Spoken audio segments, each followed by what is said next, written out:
A 13-year-old, Karon Blake, died early Saturday morning after being fatally shot in the 1000 block of Quincy Street, northeast near Brooklyn Middle School, where he was a student. According to a police press release, a Brooklyn resident heard noises and observed someone that appeared to be tampering with vehicles. He emerged from his home with a registered firearm, and after an interaction with Karon, he fatally shot the teenager. The police report states Karon suffered multiple gunshot wounds. This is according to DCist.com. In the days since Karon's killing, community members and D.C. lawmakers have questioned why D.C. police have not identified the man or charged him with a crime.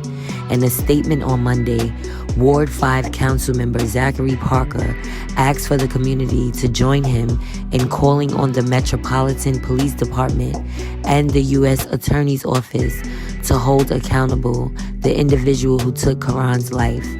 He is holding a community meeting at 7 p.m. Tuesday to hear residents' concerns with representatives from the police department. Ward 5 Mutual Aid also released a statement on Tuesday prior to Conti's statements, expressing solidarity with Karon's family and community members and demanding the immediate release of the murderer's name as well as swift action toward accountability. In a press release on Monday, the abolitionist group Harriet's Dreams stated that along with Ward 5 Mutual Aid, they had begun looking into the names and identities of all homeowners on the block where Karon was killed to identify the shooter. The statement added that if officials did not release the shooter's name by the end of the day, Tuesday, they would take collective action to keep their community safe. During Tuesday's press conference, Conti did not speak on the specifics of the investigation or release the man's name, but instead focused his statement on condemning alleged rumors or misinformation that have circulated about the case. Well, this happened early on Saturday. Today, D.C. mayor has now revealed the man who shot and killed a 13-year-old suspected of breaking into cars is a D.C. government employee. Our Stephanie Ramirez joins us now live from Northeast with more. Stephanie? Rob, Angie, the mayor confirmed this information today after being asked. Now, she still did not name that person, but she says that he is believed to be a longtime employee. She said she does not know him when she was asked about that as well. This information is coming after a very heated community meeting held yesterday. The mayor answering Fox 5's questions on the matter today said that the outrage is different for different people. What makes me so sick is that we have a 13-year-old that was at middle school on Thursday and Friday, and by the weekend he was dead. And sadly, it's not that different from other young people who have been killed in our city.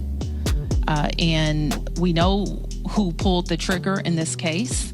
We don't always know who pulled the trigger, and in many of the cases where a young person dies, it's another young person that did the shooting.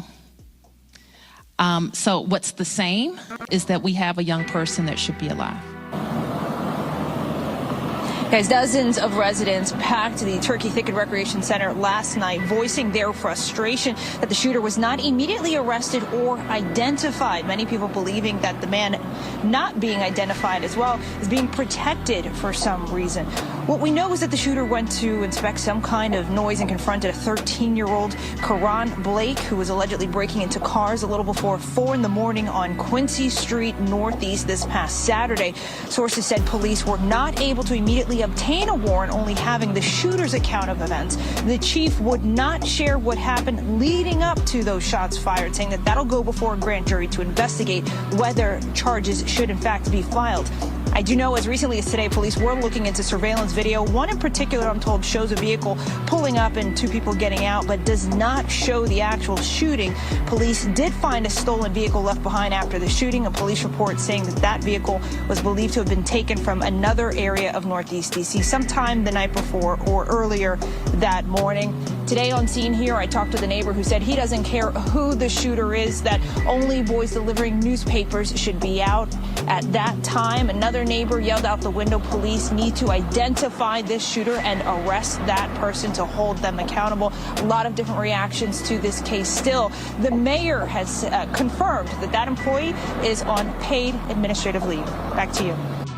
Karon Blake was allegedly breaking into multiple vehicles on the block of Quincy Street, Northeast Washington, D.C. The gentleman that came out with his registered firearm was actually a government employee and also a black man. Yes, he's a black man. And he had maybe a situation with Karon before he fired his weapon. And so he knew that Karon was a teenager. So for him to do that was very reckless because he shot him multiple times. He could have shot him once to alarm him. He could have shot him in the foot, somewhere that's not going to kill him.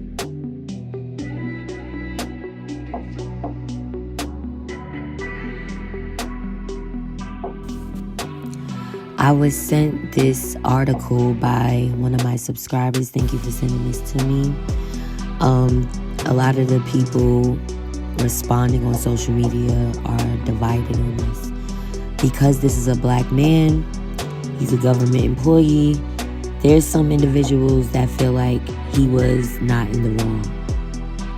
Then there are individuals that feel like me and feel that he could have used some discretion. We're not saying that the kid wasn't breaking into these vehicles. We don't know that part yet. But could you have done a better job at keeping him alive so that he can fight to see another day and make better decisions? If this man is involved in politics that did this, this is what we're saying about what are we voting for. If you see the problems in the community that a young black child doesn't have, apparently if he's breaking into vehicles, he is looking for something. I saw in the comments somebody said he possibly was a foster child. So how do we know that he wasn't looking for food, looking for money to take care of himself? Because the government is so busy taking from the people and not helping the people. It's so easy to downgrade this 13-year-old. It's so easy to throw him away and say, well, he did X, Y, and Z. He's a criminal. But why is he a criminal at 13 in Washington, D.C.? That is the question that we have.